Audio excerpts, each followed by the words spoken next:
ভয়ের ভোটের নানান অভিযোগ করছেন ফলতার সাধারণ মানুষ।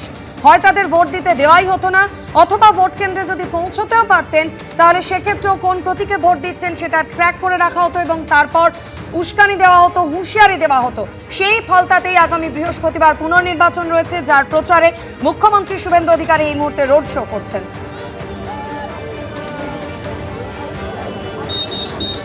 আমাদের অপর প্রতিনিধি উজ্জ্বল মুখোপাধ্যায় রয়েছেন আমাদের সঙ্গে সরাসরি। উজ্জ্বল, আমরা দেখতে পাচ্ছি মুখ্যমন্ত্রী শুভেন্দু অধিকারী রোড শো এগিয়ে চলেছে। এই রোড শো ছাড়া আর কি কর্মসূচি রয়েছে আজ ফলতায় মুখ্যমন্ত্রী? দেখো, প্রথমত রোড শো, এবং এই মুহূর্তে যেভাবে রোড শো এগোচ্ছে এটা শেষ হতে কতক্ষণ সময় লাগবে তা কিন্তু বলা কঠিন। কারণ আমরা দেখতে পাচ্ছি মুখ্যমন্ত্রী শুভেন্দু অধিকারীর যে রোড শোয়ের যে গাড়ি, সেটা কিছুটা যাওয়ার পরপরই কিন্তু আটকে যাচ্ছে, দাঁড়িয়ে পড়তে হচ্ছে। কারণ প্রচুর মানুষ তাকে অভিনন্দন জানানোর জন্য 2 ঘন্টা 2.5 ঘন্টা ধরে রাস্তার উপরে দাঁড়িয়ে রয়েছেন। তারা কেউ ফুল ছিটিয়ে অভিনন্দন জানাতে চান, যে কথাটা বলছিলাম। তুমি দেখো যে রাস্তার ওপরে তারা দাঁড়িয়ে রয়েছেন এবং এরা কিন্তু কেউ 2 ঘন্টার বেশি কম নেই দাঁড়িয়ে। তাদেরকে কোনো রকমভাবে হাত নেড়ে কখনো বা বাধ্য হচ্ছেন তাদের থেকে ফুল নেওয়ার জন্য। এইভাবে গোটা রাস্তার 25 কিলোমিটার দীর্ঘ পথ তিনি অতিক্রম করবেন এবং এইভাবে কিন্তু তার কনভয় এগিয়ে যাচ্ছে।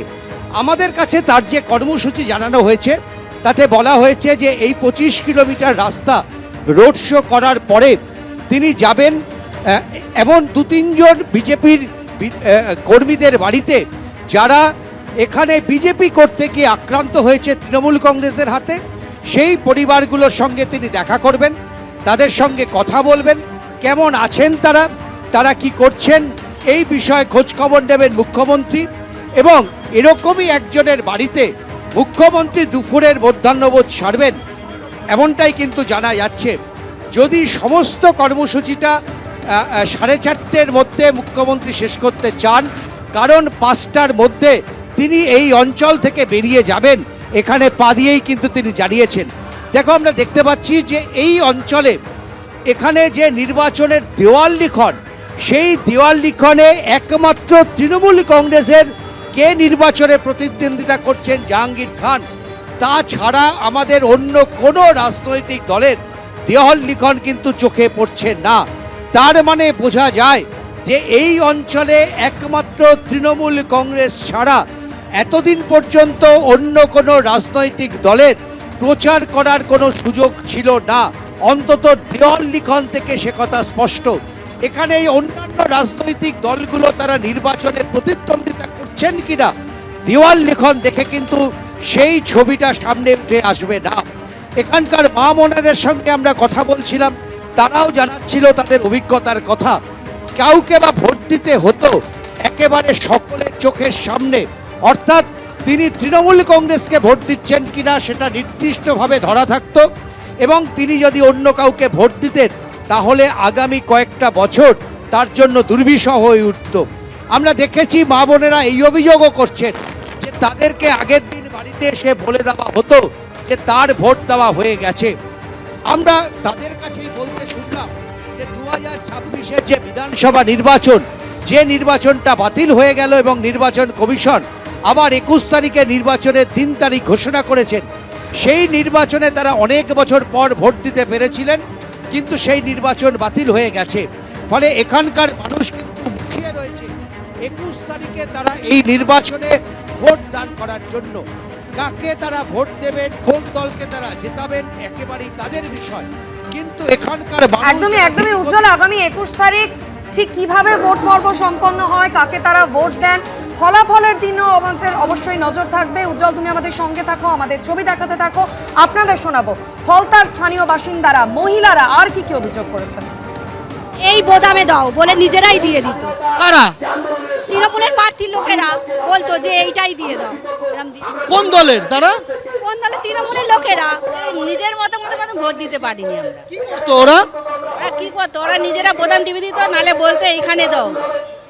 এইভাবে ভোট দিত? হ্যাঁ। এই 29 তারিখ ভোট দিয়েছিলেন? হ্যাঁ। এবারও দিয়েছিলাম। এবারও তাই হয়েছে? না, এবারে তাই হয়নি, এবারে ভালোভাবে দিয়েছিলাম। কি হতো? থেকে ভোট নিত। কারা? তৃণমূল বাহিনী। কেন মানে কি বলতো?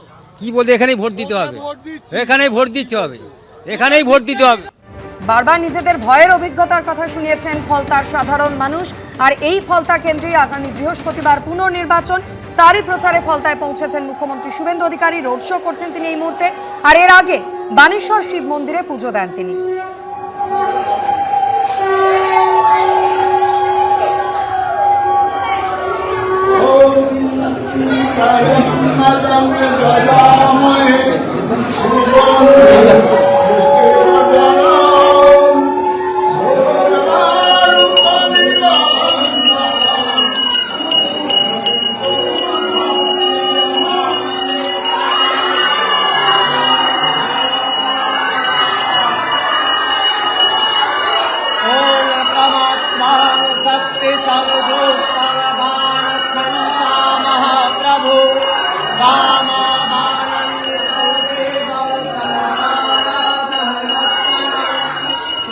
স্বাধীনভাবে ভোট দিতে পারেননি করেন নিজের মতো ভোট দিতে পারিনি আমরা। তো ওরা ওরা কি করতো, ওরা নিজেরা বোতাম টিপে দিত, নালে বলতে এখানে দাও। এইভাবে ভোট দিতে হতো। হ্যাঁ, আরো অনেকে রয়েছেন, তাদের সাথে কথা বলবো। সবাই এই মাঠের ধারে জড়ো হয়েছেন। আপনারা কি এর আগে ভোট দিতে পারতেন? না না, ভোট দিতে পারিনি আমরা এর আগে। শুধু হাতে কালি লাগিয়ে চলে আসতাম, ভোট দিতে পারিনি। এটা কবেকার কথা বলছেন? ২ সালের কথা বলছি। না না, ভোট দিতে পারিনি। এর আগে ভোট দিতে পেরেছেন? ভোট নিজেরাই দিয়ে নিয়েছে, ভোট নিজেরাই দিয়ে নিয়েছে, আমাদেরকে দিতে দেয়নি। বুথ অব্দি গিয়েছিলেন?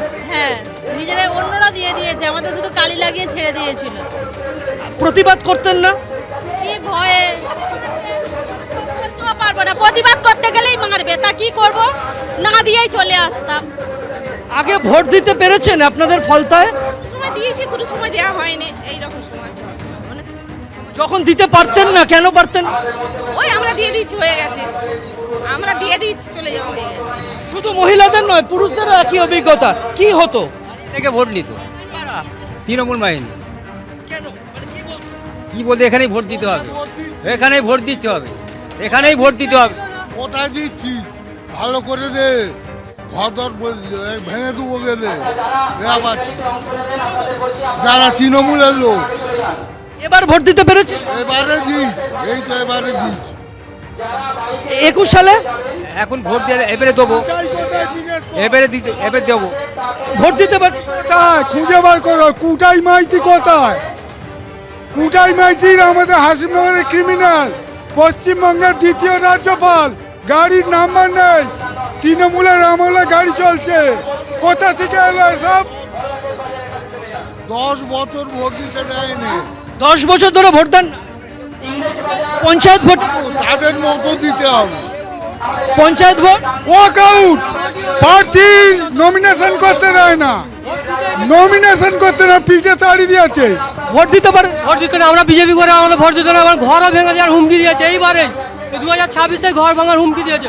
সমাজ সামন্ত, ধনঞ্জয় প্রধান, ইসরাফিল শেখ চকদার, হোসেন সামন্ত, এরা সব হুমকি দিয়েছে ঘর ভেঙে দেবে। কম বেশি সকলের অভিজ্ঞতাই কিন্তু একই রকম আমরা দেখতে পাচ্ছি। এবিপি আনন্দ, এগিয়ে থাকে, এগিয়ে রাখে।